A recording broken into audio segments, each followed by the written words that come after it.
Merry Christmas, everyone. It's 25th of December, so it's Christmas for everyone, basically Christmas Day. And I'm recording a video today. So today we'll be getting to a Tekken fight. The Tekken fight will be OTG, like you see from the title and the thumbnail.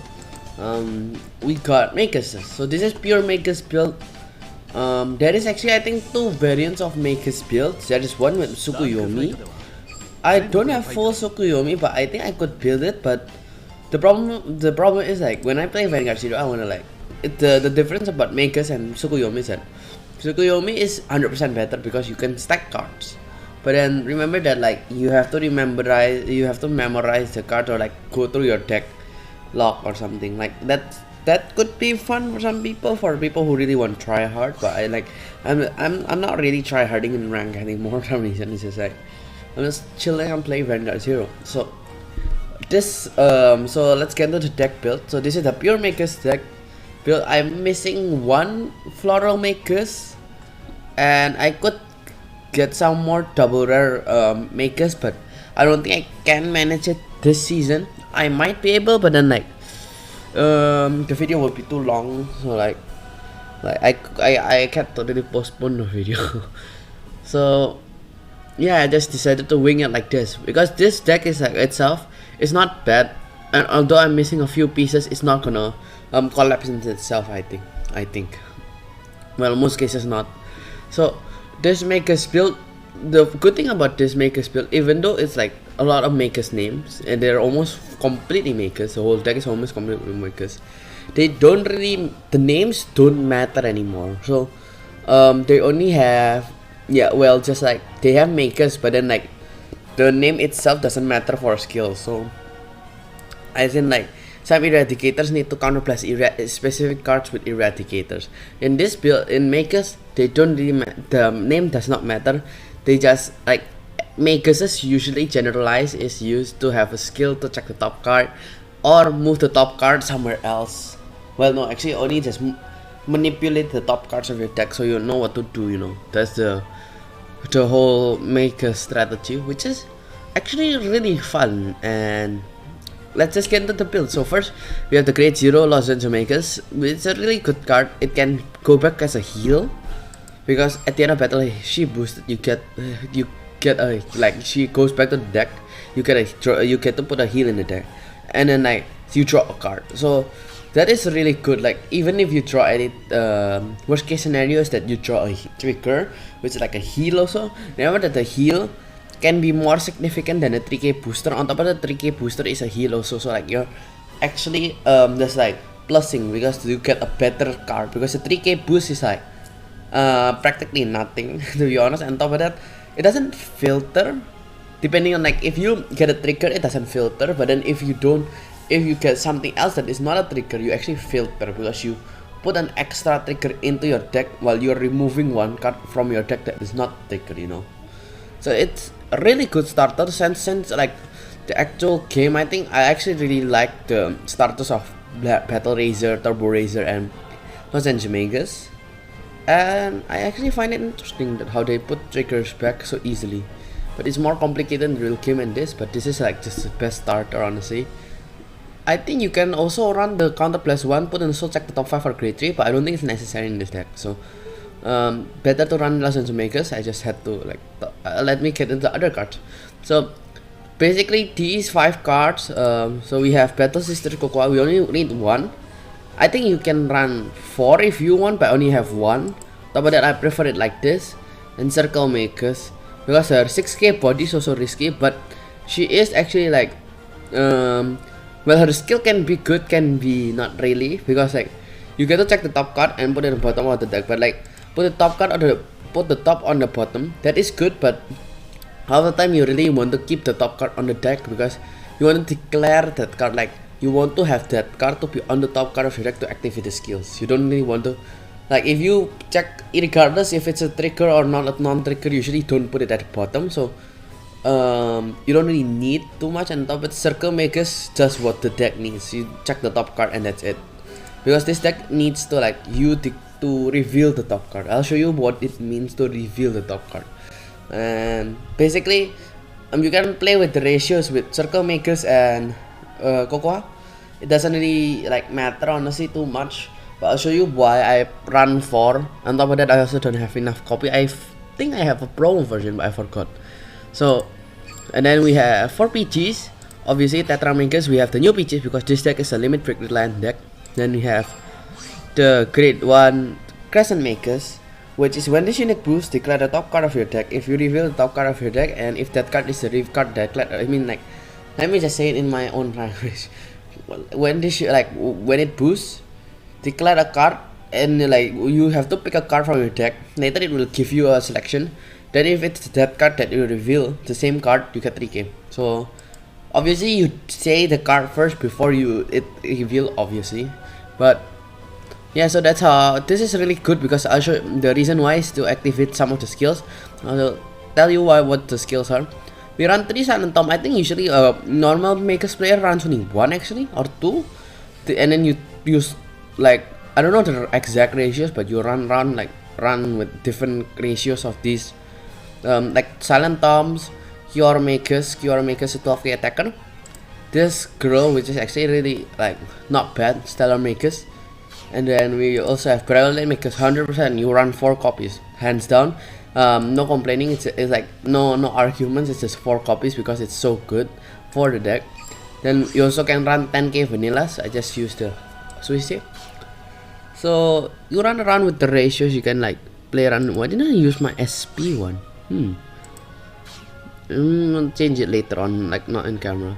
So we have 3 Silent Tombs.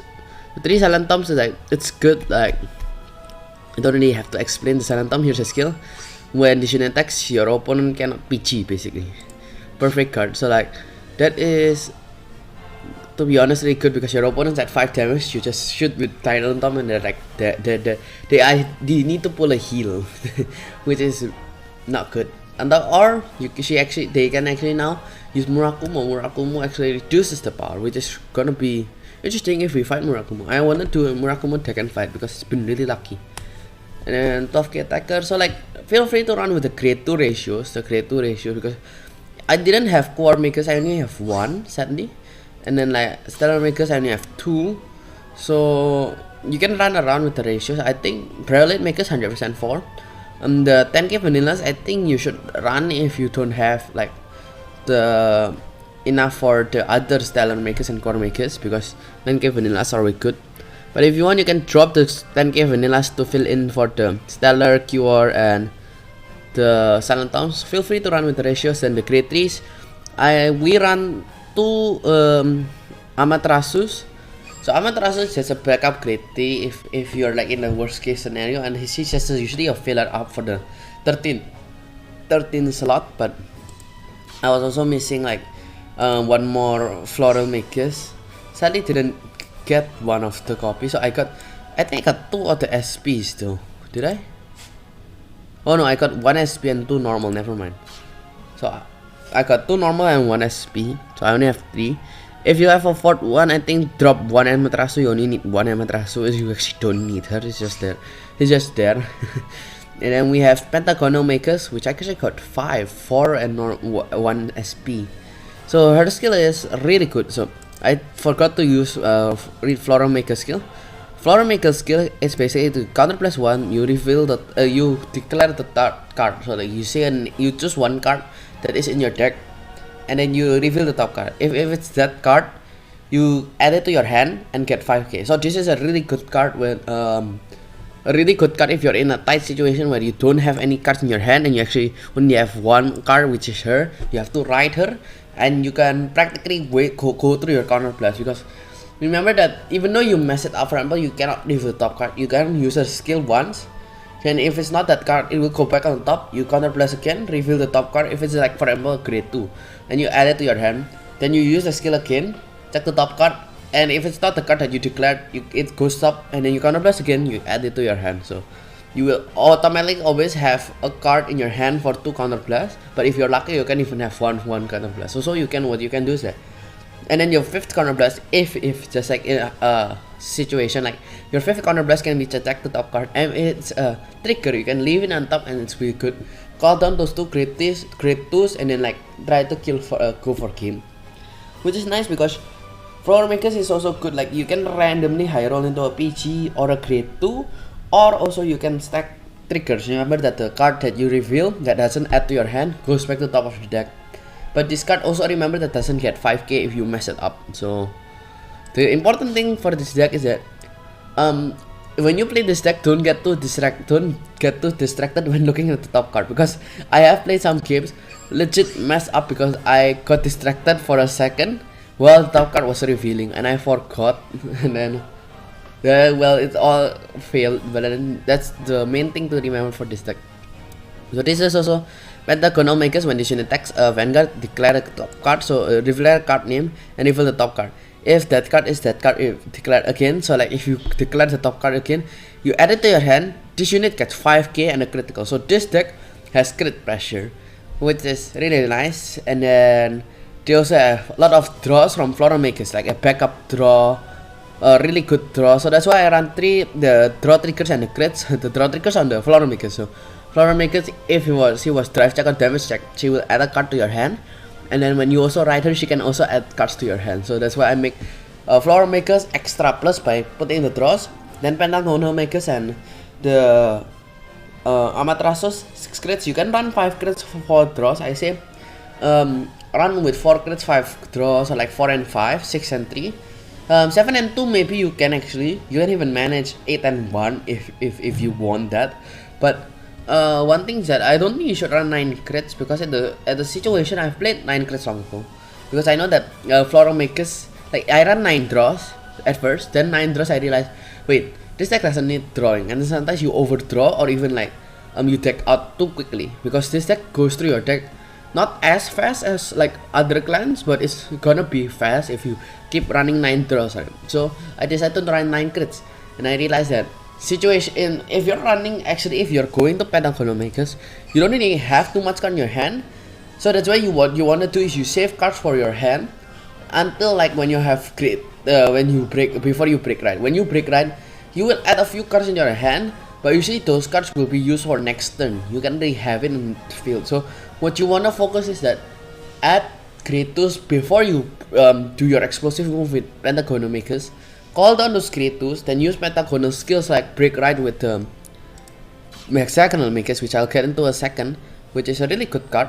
And then will be like, so it will help you like do a lot of things. It will add cards in your hand at the end of your turn because of a lot of combos. But then before that, you have to prepare some cards in your hand, so you cannot go through your cards.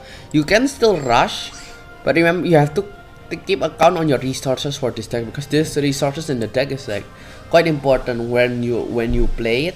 And yeah, so also we have Hexagonal Makers as our heal, because she's not our main ride target, but she's a nice break ride if we have the chance.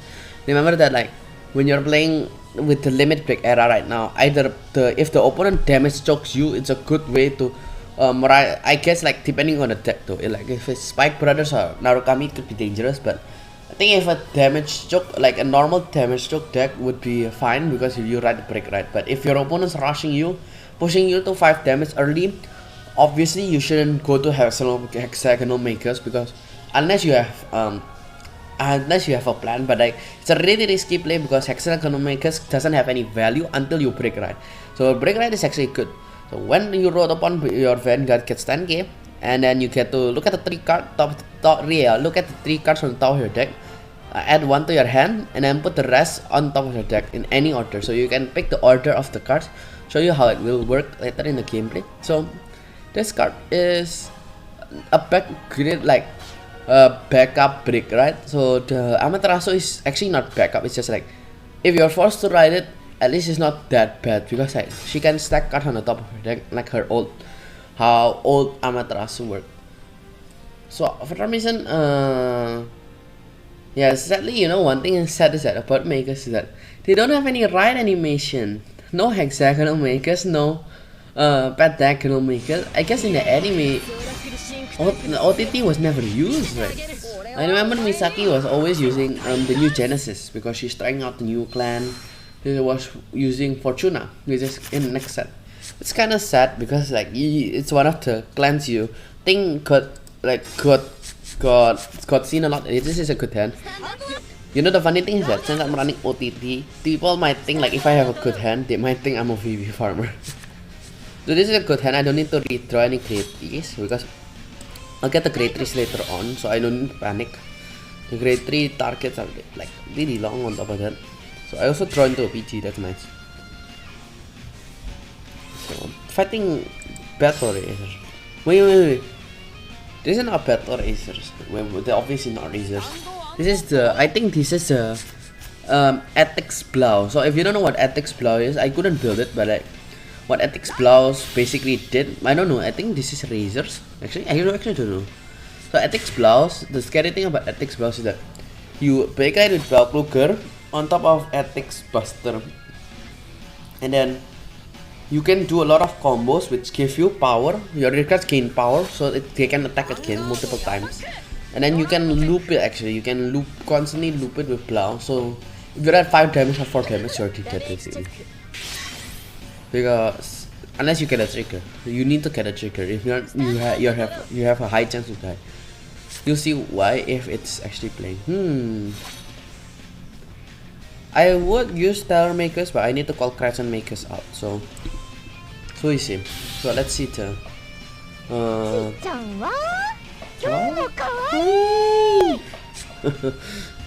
That's such a funny art.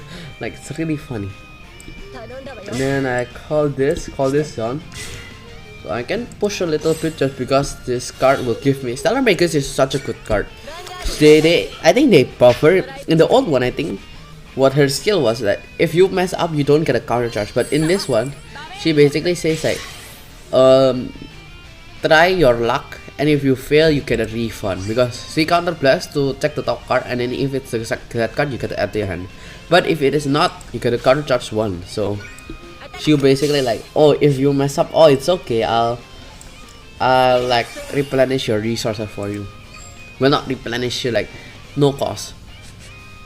Okay, so so easy. So 10k base, like this is a good thing that you can get 10k base. 10k base can be really annoying for decks, like a lot of decks to be honest.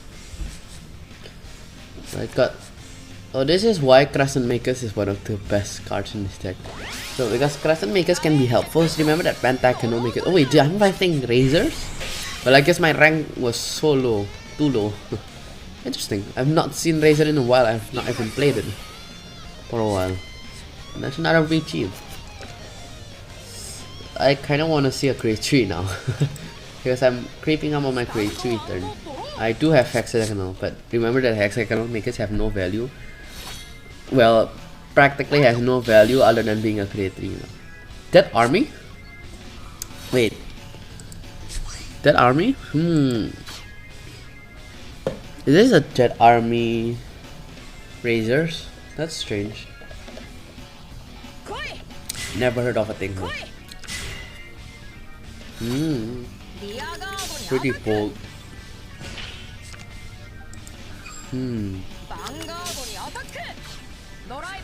Not to that's just a nice trigger. Actually, that's really nice.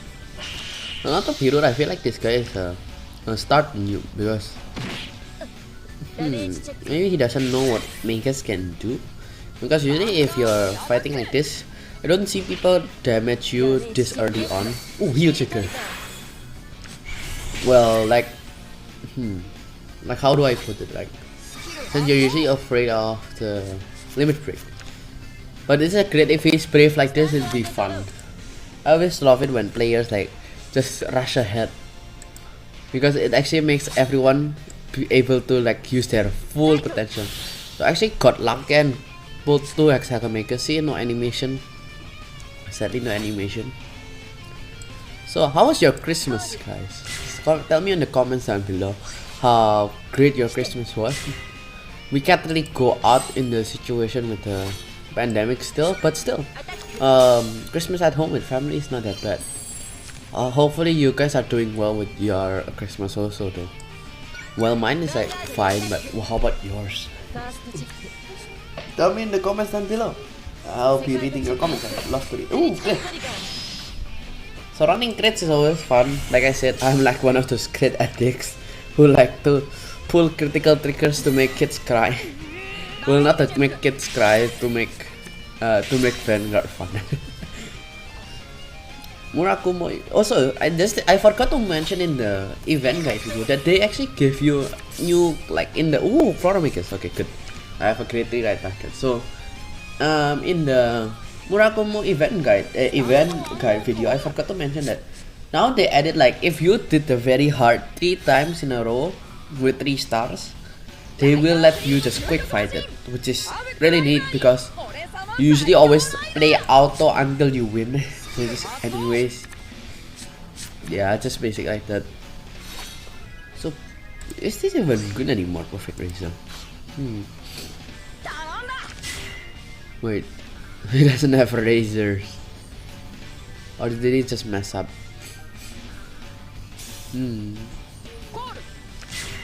Okay. The army lady is actually okay if you run into this. Ashura Kaiser, okay. But I don't understand why you're running that army rook. It just doesn't make sense for me. Yes, I know this deck video is late. I'm so sorry guys. I'm always really slow because I'm always afraid that like if my deck is not good enough or I could upgrade it better. Hopefully next set I can do it earlier again.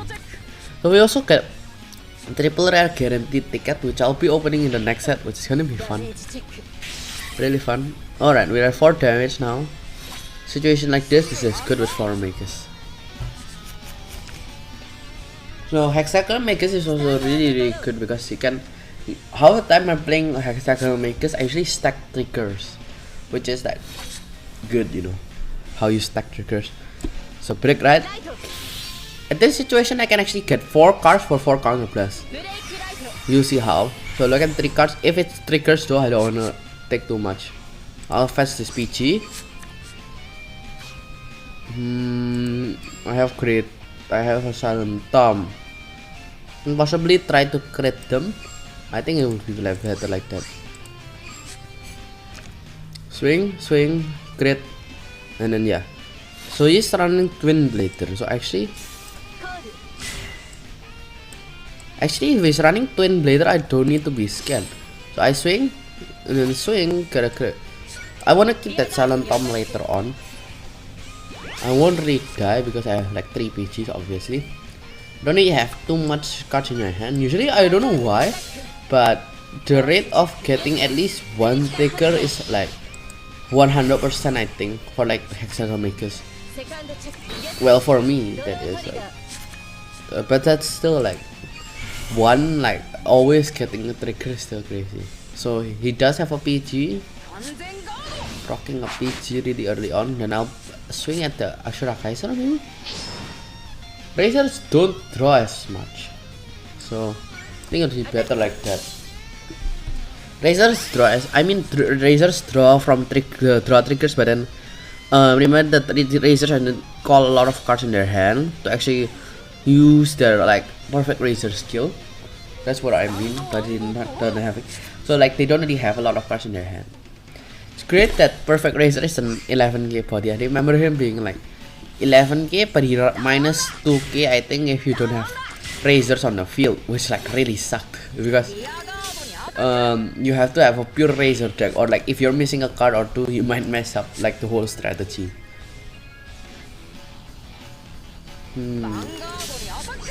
Why didn't I swing with that army commander on my rear card?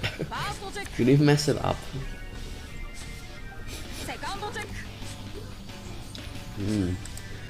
I don't know why they nerfed that army commander than 9. Huge, okay. I'm stalling my opponent at this point, and not even on purpose, it's just a heal trigger.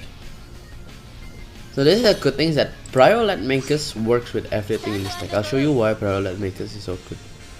Like I said, like if you use Floral Makers will you have to use your counter blast first to check the top card. But with Priolet Makers, it says it basically confirms your draw for counter blast.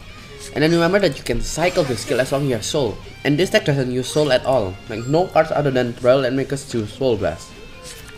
Other than like the Mega Blast, the one Amaterasu, but I've never used a Mega Blast, I think, unless I was like breaking. I think one game I was breaking so hard that I was forced to use it, but in the end I still lost because once the 5 cards gonna draw you, like, unless I'm fighting Eradicators at that, I think at that point. So Brawlet Magus, then you can recycle the Brawlet Magus skill again. So over here I'll show you, and just to not, well, actually I'm not gonna overdraw. So using Brawlet Magus skill, so last one, draw a card and then loop again. Oh, that's not that nice, but okay. I was just throwing more cards, so I get use the skill again. For Magus is so nice to get like gain extra power. The extra power is really nice, but I would say even if you remove the extra power, it would still be a good card. The extra power is okay, I guess. It helps you with like attacking multiple. 1, 2, 3, 4, 5, 6, 7, 8. Wait, 4, 8, yeah. If I use a skill again, so let's draw, and it will be 9 cards in hand. Alright, then I'll just use the while I'm at it. See, this is a good loop. So remember that you get a +1 every time you use the skill. So technically, you just like, as long as you don't have 9 cards in your hand, you're not gonna overdraw. Okay, draw this. Then now I can call the Cocoa. Check the top card. If it's a trigger, if it's not a trigger, then I'll put it in bottom deck. If it's like something, I can also do is that if it's a Silent Tom or something really good, I can use the skill of Flora Magus again. Check the top card. If it's a trigger, if it's a great one, I'll put it in bottom. Place on top, place on top. So I don't need Flora Magus, I just need heal down. The counter plus is heavy, but then remember that the other main grade 3, which is, who is that? Pentagonal Magus doesn't use counter plus at all. Other than the counter plus 2 plus 5k, but you never in my whole, like, most of the situation I have not used the skill other than I misplay. Like sometimes I forget that her skill is on hit, like when attack, so I use her skill first. Which is funny because I can like I think I did this in a like trial run where you can fight the deck, you can find a certain deck, like you can like try your deck and then you try it's basically like the tester, you know, you test run decks that is like generated by the game. And then I forgot that her skill is like declare on attack, so I use a skill like counter plus 2 plus 5k, and then I like, wait, why didn't I activate? Maybe I pressed the wrong skill. I did it again and I realized, wait, I did this wrong. So I used counter plus 4 and I think I just won that game, luckily. Counter plus 4 for 10k power, that's bad. Just like a Eradicator backup, you know, like the Eradicator skill. Perfect Riser is like lacking out. I wish Perfect Riser got like better support. I wish like, yeah, you can say Razors like got Legion, but then yeah, Legion got better. It is good, but like you know, I miss Perfect Razor, not the whole Razor arc. Because Perfect Razor is supposed to be the perfect being, but he's like so trash because he was so early on released. I wish it was like Perfect Razor number 2 or like something like, you know how robots always said they had a perfect life form, but then there was a more perfect one. That would be cool, but then like they just said, oh, this is a boy named High Flare, which is like 100 times, like 10 times better than Perfect Razor normally. Well, actually you can still run Perfect Razor in that deck, but it's usually a finisher and it's a little bit lacking still anyways. And also after this we're approaching Legion quite shortly. Well, not shortly, but then not too long from now. So he didn't pull a trigger, so he couldn't multi-attack. But really sucks for my opponent. But you win some, you lose some. Sorry, man. Well, that's all for the Christmas video today. Look at that, 4 PGs in hand, perfectly untouched. This is why Razors is lacking really badly. But that is why this deck is fun. It has draw power potential, it has crit pressure, it doesn't have retire pressure, but then draw and power is like already just as good. Let's go substantial. That was so weird too, like they're playing Dead Army with Razors. I guess they got completed. Wait, but then like that means this guy have been playing since set 2, set 3, set 2, set 3 and 2, which is crazy, but like, you know, it's out of date, man. And you're still legendary. And it's like, how long was that? That was almost a year ago, almost. But that's pretty much it for me today. So I'll be signing out here, guys. Thanks for watching, guys. That's basically the tech. Feel free to run around with the ratios, but that's basically my OTT tech, and I've been winging it since this event. More Tekken 5 video will be coming, and then hopefully next set we get really lucky and then we get immediately Tekken 5 video on like the first week. That's pretty much it for me today. Have a Merry Christmas, and have like in a week we'll be having Happy New Year. Bye bye.